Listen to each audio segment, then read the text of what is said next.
شروع کرتے ہیں اب. بسم اللہ الرحمن الرحیم. 5 منٹ رہے تو پھر انشاءاللہ پرانا سبق سنوں گی. بسم اللہ الرحمن. شروع کرتے ہیں. اللہم انفعنا بما علمتنا وعلمنا ما ينفعنا وزدنا علما والحمد للہ علی کل حال ونعوذ باللہ من حال اہل النار سبحانک لا علم لنا الا ما علمتنا انک انت العلیم الحکیم.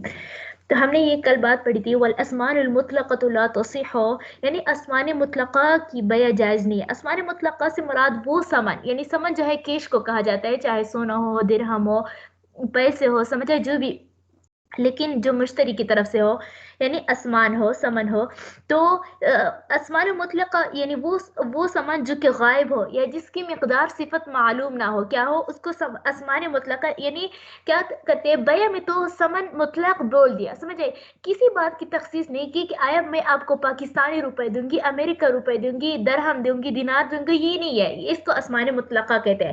تو اس طرح اس کی بیع کرنا جائز نہیں ہے، سمجھ آ گیا، مگر یہ کہ اس کا قدر اور صفت معلوم ہو جائے، یعنی درہم ہے، دینار ہے، سونا ہے، چاندی ہے، یا سمجھ آ گیا پاکستانی روپے سے ہے، افغانی روپے کون سے ہے.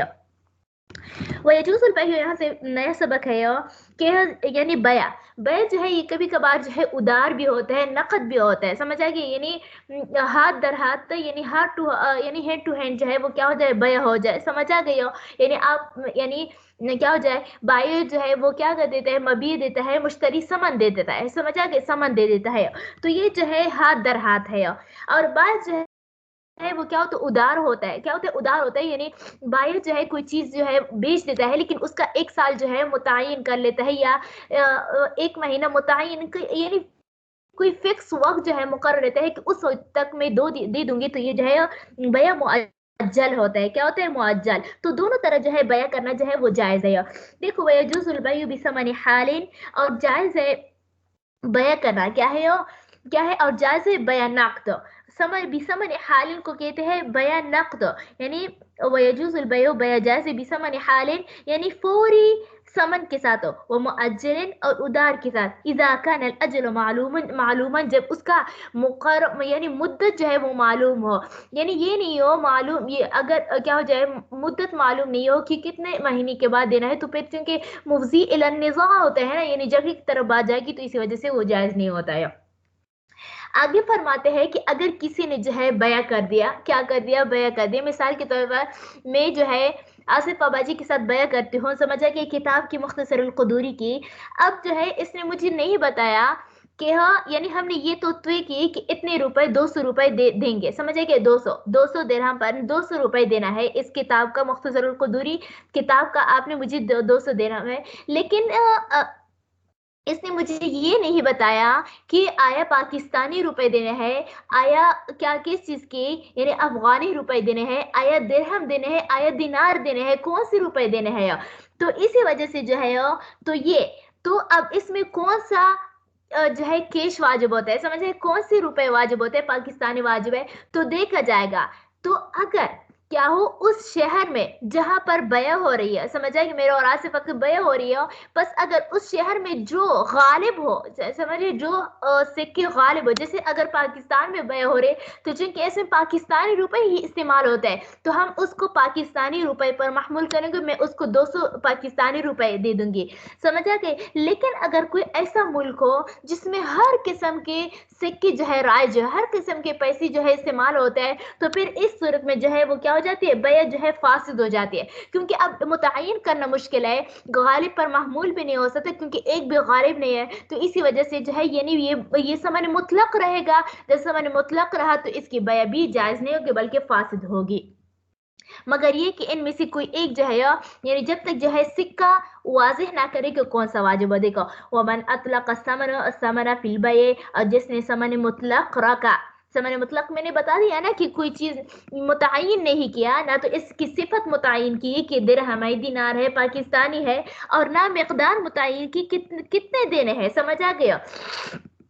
تو دیکھو ومن اطلق الثمن فی البیع، جس نے سمن مطلق رکھا فی البیع، بیع میں، کان علی الغالب نقد البلع، تو پھر شہر کا سکے پر جو ہے یعنی کان علی غالب نقد البلد، سمجھا گیا، تو محمول ہوگا، کانا محمول ہوگا شہر میں رائج ہونے والے سکے پر، شہر میں رائج ہونے والے سکے پر.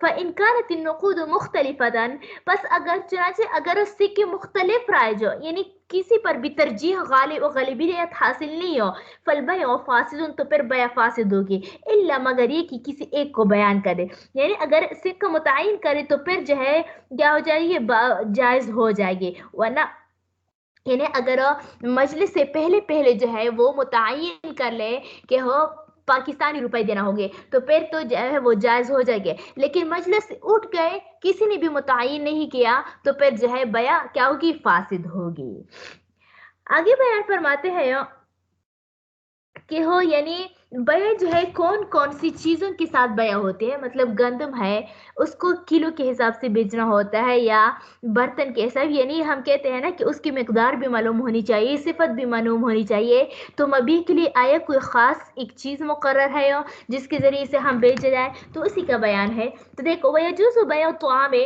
یعنی کہتے ہیں کہ جائز ہے ہر بیع کے ہر قسم کے غلے کی کھیل کر کے اسی طرح اٹکل کے ساتھ یا متعین برتن کے ساتھ یعنی عرض یہ ہے کہ ہر اس چیز کے ساتھ جو ہے بیع کرنا جائز ہے جو جس میں مبیع کو جو ہے وہ کیا کرتے ہیں متعین ہو سکتا ہو جس کے ذریعے سے مبیع جو ہے وہ کیا ہو سکتا ہو متعین ہو سکتا ہو سمجھ آئے چاہے اس کا مقدار معلوم ہو یا معلوم نہ ہو مطلب ایک پتھر کا برتن ہوتا ہے تو اس کی مقدار معلوم نہیں ہے تب بھی اس کے ساتھ بیع کرنا جائز ہے کیونکہ متعین تو ہے نا اگرچہ اس کی مقدار معلوم نہیں ہے دیکھو وَيَجُوزُ بَيْعُ الطَّعَامِ اور جائز ہے کیا کرنا گھی ہو اس کو آٹا اس سے مراد ہوتا ہے سمجھا کہ آٹے کا بیع کرنا والحبوب کلھا اس طرح تمام غلے کا بیع کرنا مکایلتاً کس چیز کو کھیل کر کے کیا کر کے کھیل کر کے وہ مجاسفتاً اور اٹکل کے ساتھ یعنی اندازے کے ساتھ بھی وہ بھی اناء بعینہ اور اس طرح ایک متعین برتن کے ساتھ بھی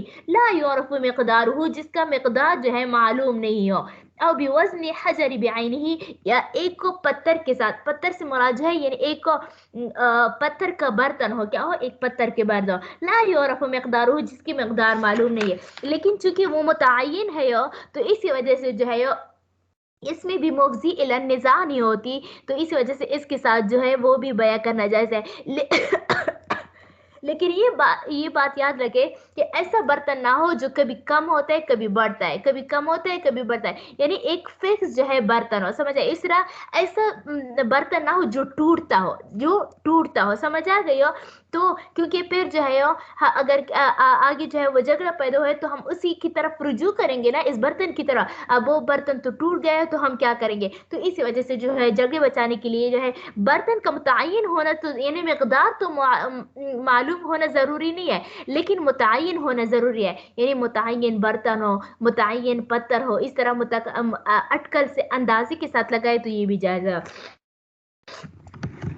ایک اور مسئلہ ہے ایک مسئلہ یہ ہے کہ ایک غلے کا ڈھیر ہے کیا ہے ایک غلے کا ڈھیر ہے سمجھا گیا لیکن پورے غلے کی قیمت بیک وقت نہیں لگائی گئی سمجھا گیا یعنی یہ کہا کہ ایک اس غلے کا ڈھیر بھی معلوم بھی نہیں ہے کہ اس میں کتنی کلو ہے سمجھا گیا بلکہ صرف وہ اتنا کہا کہ ہر قفیز جو ہے قفیز ایک کو وزن کو کہا جاتا ہے سمجھا گئی ایک قفیز جو ہے 1 درہم کا ہے کیا ہے ایک قفیز جو ہے 1 درہم ہے تو اب ہمیں معلوم نہیں ہے کہ اس ڈیر میں کتنی کلو غلہ ہے کیا ہے کتنے کلو غلہ ہے تو اب آیا اسی طرح یعنی کسی نے ڈیر کی طرف اشارہ کیا کہ اشارے بھی نہیں کیا کیونکہ اشارے سے تو متعین ہو جاتے ہیں مطلب کسی جگہ ایک ڈیر ہے اور کہا کہ فلاں ڈیر جو ہے میں آپ کو بیچ دوں لیکن اس میں ایک قفیز جو ہے 1 درہم کے بدلے میں آپ کو بیچ دوں گے ایک قفیز ہو 1 درہم کے بدلے اب ہمیں نہیں معلوم ہے کہ اس ڈیر میں کتنے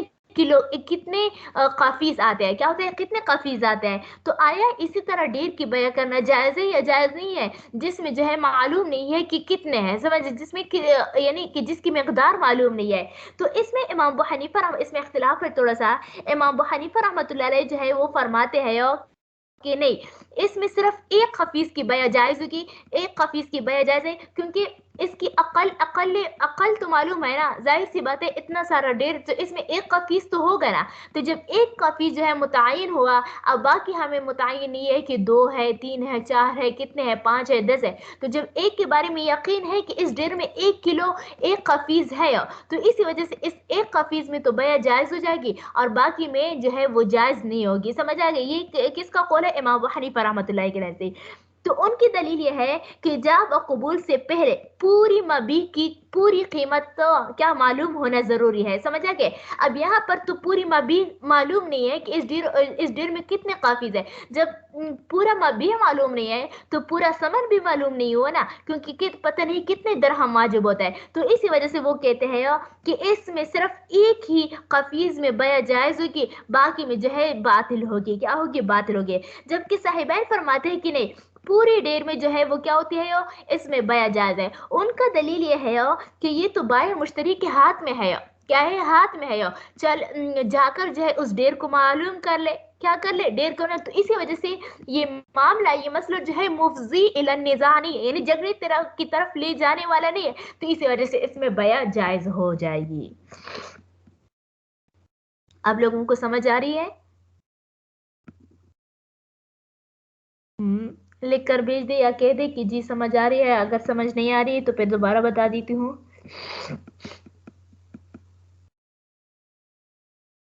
جی آپ سے ریپیٹ کر دیں.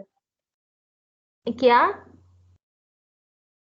جی سمجھ آ رہی ہے. کفیز کے صرف املا بتا دیں. کاف پہ یہ زود قفیز یہاں پر اس میں بھی موجود ہے، قاف فا یا زے. قفیز سمجھا کہ یہ فوزان کی جمع ہے. یہ ناپنے کا ایک پیمانہ ہوتا ہے. صحیح ہے، ایک ناپنے کا ایک پیمانہ. جس طرح سا ہوتا ہے نا، تو اس طرح یہ قفیز بھی ہے. تو دیکھو یہ تو اختلاف ہم نے نفسی مسئلہ بتا دیا. اب وہ ترجمہ کرتے ہیں ومن باع صبرۃ طعام، اور جس شخص نے بیچا اناج کا ایک ڈیر، غلے کا ایک ڈیر، کل قفیز بدرہمین، یعنی ہر قفیز جو ہے ایک ایک درہم کے بدلے. سمجھا کہ جاز البیع فی قفیز واحد، تو ایک قفیز میں جو ہے بیع جائز ہو جائے گا. عند ابی حنیفہ رحمہم اللہ، تو امام ابو حنیفہ رحمۃ اللہ علیہ کے نزدیک. وبطل فی الباقی، جبکہ باقی کے نزدیک، یعنی وبطل فی الباقی یعنی ایک قفیز میں تو جائز ہو جائے گی، باقی سب میں جو ہے بیع جو ہے وہ باطل ہوگی. الا ان یسمى جملۃ قفزانها، مگر یہ کہ اس کی تمام قفیز متعین کرے، یعنی جب پہلے ناپ لے پھر اس کے بعد جو ہے بیع کر لے تو یہ ٹھیک ہو جائے گا. مثال کے طور پر کہے کہ اس ڈیر میں جو ہے کیا ہے، 100 قفیز ہے. 100 قفیز ہے تو اسی وجہ سے 100 درہم آپ کو دینے ہیں، تو یہ جائز ہو جائے گی. لیکن بغیر متعین کے اس کی بیع جائز نہیں ہے، ابو حنیفہ سوائے ایک قفیز کے. وقال ابو یوسف و محمد رحمهم اللہ، امام ابو حنیفہ رحمۃ اللہ فرماتے، صاحبین فرماتے ہیں یصح فی الوجہین، کہ صحیح ہے دونوں صورتوں میں. سمجھا گئے؟ چاہے متعین کر لے اور چاہے متعین نہ کرے، یعنی چاہے یہ کہے کہ یہ پورا ڈیر جو ہے اس میں ہر قفیز جو ہے ہر قفیز ایک درہم کے بدلے، یہ بھی صحیح ہے. اور یہ کہے کہ اس میں 100 قفیز ہے اور 100 درہم پر ہے، تو یہ بھی جائز ہے. دونوں صورتیں، دونوں سے وجہیں سے مراد دونوں صورتیں. سمجھا ہے؟ چاہے متعین کرو چاہے متعین، ہر صورت میں جائز ہے، کیونکہ معاملہ جو ہے بائع اور مشتری کے ہاتھ میں ہے. ابھی جا کر ناپ لے تو اس وجہ سے یہ مفضی الی النزاع نہیں ہے. سمجھے؟ مفضی الی النزاع نہیں ہے. دیکھو پھر بالکل جائز اسی ہوا یا طرح نہیں ہوا؟ صاحبین کا جی قول پہ جائیں گے. نہیں، یہ امام ابو حنیفہ رحمۃ اللہ علیہ کا قول جو ہے وہ اصح لگ رہا ہے. جی ٹھیک.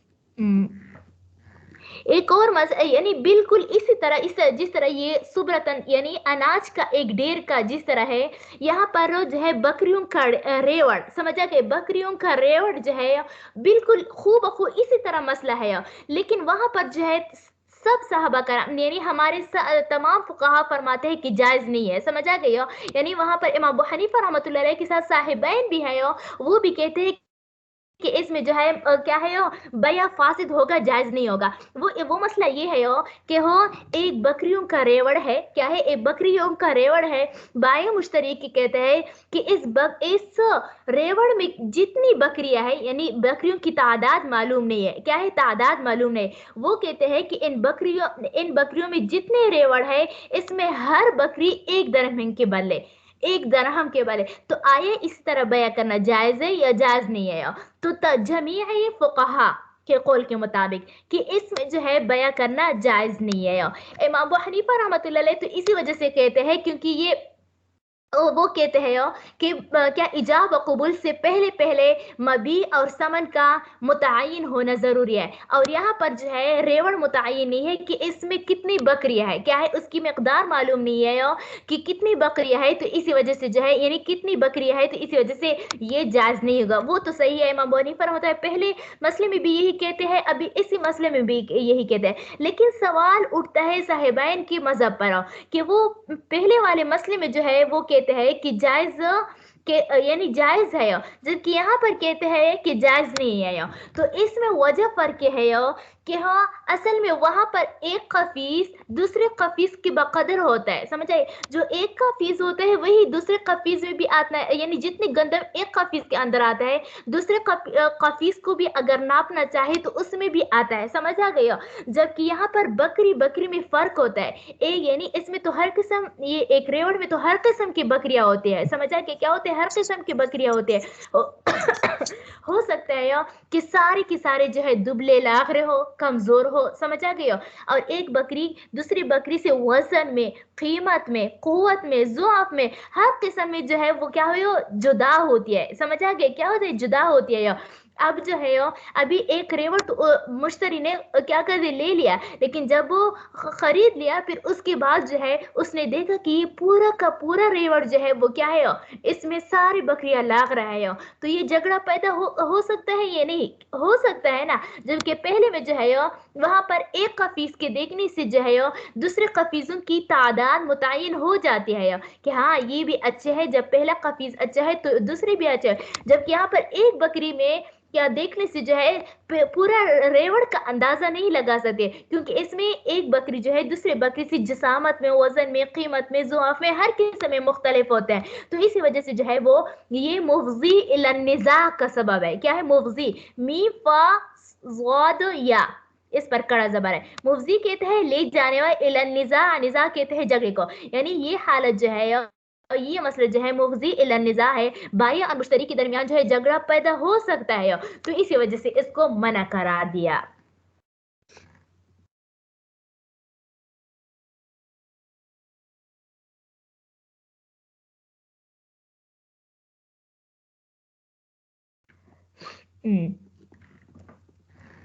تو دیکھو ومن باع، جس شخص نے بیچا، قطویہ غنمین، بکریوں کا ریوڑ، کل شاۃ بدرہمین، ہر بکری ایک درہم کی، فالبیع فاسد، تو بیع فاسد ہے، فی جمیعہا، تمام ہی بکریوں میں، عند کس چیز کے میں؟ عند ابی حنیفہ و عند صاحبین، یعنی سب کے نزدیک جو ہے. دوسرا ہے، ایک تیسرا مسئلہ ہے کہ اسی طرح یعنی بالکل اسی طرح یہ پہلے والے مسئلے پر موقوف ہے. اچھا یہ قطیہ غنمین جو ہے قطیہ غنمین، اس میں بھی صاحبین کا ایک جو ہے وہ ضعیف قول یہ بھی ہے کہ وہ اسی مسئلے کو پہلے والے مسئلے پر قیاس کرتے ہیں کہ جس طرح جو ہے ایک یعنی اناج کی ڈیر میں جو ہے جس طرح بیع کرنا جائز ہے اس طرح بکریوں کی اس میں بھی کرنا جائز ہے، یعنی بکریوں کے ریوڑ میں بھی بیع کرنا جائز ہے. وہ دلیل میں یہ پیش کرتے ہیں کہ یعنی مبیع اور ثمن اگرچہ مجہول ہے. سمجھا کہ لیکن یہ متعاقدین کے ہاتھ میں ہے. سمجھا کہ وہ اس طرح کے ریوڑ کی بکریوں کو شمار کر لے، کیا کر لے؟ ریوڑ کی بکریوں کو شمار کر لے. تو اسی وجہ سے جو ہے وہ کیا کہتے ہیں اس مسئلے کو بھی اوپر والے مسئلے پر قیاس کرتے ہیں اور کہتے ہیں کہ جائز ہے. یہ ایک قول ہی اس کا معلوم ہوتا ہے. سمجھا گئے؟ اور اسی طرح ایک اور مسئلہ ہے کہ کسی نے کپڑے کا تان بیچا، کیا کر دیا؟ کپڑے کا تان بیچا اور کہا کہ ہر گز ایک درہم کے بدلے میں ہوگا. سمجھا گئے؟ اور تمام گز بیان نہیں کیے. سمجھا گئے؟ تو اس میں جو ہے سب سمجھا گئے؟ تو اس میں کہتے ہیں کہ اس میں بھی بیع جو ہے وہ کیا ہوگی، یعنی اس میں بھی چونکہ پوری مقدار معلوم نہیں ہے تو اسی وجہ سے مجموعی قیمت بھی معلوم نہیں ہے نا. تو اسی وجہ سے جو ہے وہ کہتے ہیں کہ اس میں